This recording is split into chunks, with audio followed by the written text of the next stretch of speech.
วัสดีค่ะทุกๆคนยินดีต้อนรับเข้าสู่ Up to ปูนะคะ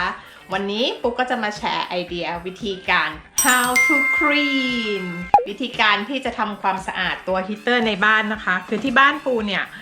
บอกก่อนเลยว่า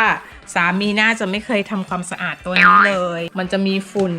อยู่ข้างในนะคะเป็นก้อนๆค่อนข้างเยอะมากแล้วปูก็จะเจอปัญหาที่ว่าเวลาปูนั่งที่โซฟาเนี่ยแล้วปูก็จะ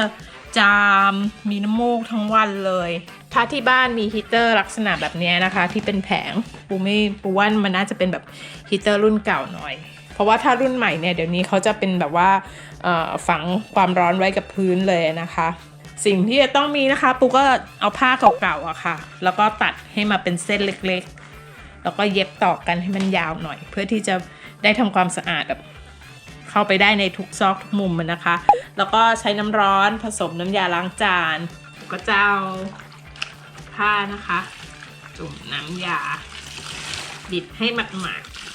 ๆเอาสอดเข้าไปแบบนี้นะคะฝุ่นเต็มเลยอ่ะมันจะเข้าไปตามซอกนะคะก็จะได้เข้าไปตามร่องของมันด้วย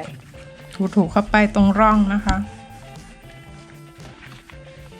โอ้โหนี่เห็นไหมฝุ่นเป็นก้อนๆเลยมันดีมากเลยวิธีนี้โอ้โหดูสิ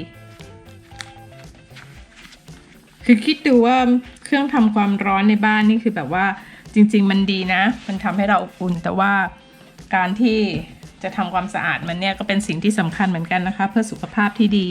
ของคนในบ้าน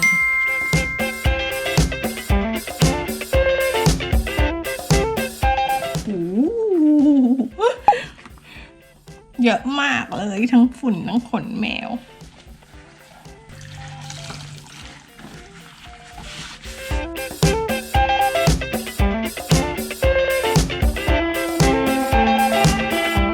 มีผู้ช่วยด้วยนะคะมาคอยนั่งสังเกตการณ์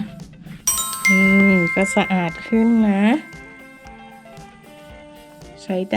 ด้อยู่วิธีนี้ไม่ต้องเสียเงินซื้ออุปกรณ์อะไรแพงๆด้วยหนูจะช่วยแม่ทำความสะอาดเหรอลูกโอเคแล้วเดี๋ยวปูขอตัวไปทำความสะอาดต่อก่อนนะคะยังไงไว้พบกันใหม่คลิปหน้ากับไอเดียเล็กๆน้อยๆที่มาฝากเพื่อนๆค่ะสวัสดีค่ะบ๊ายบาย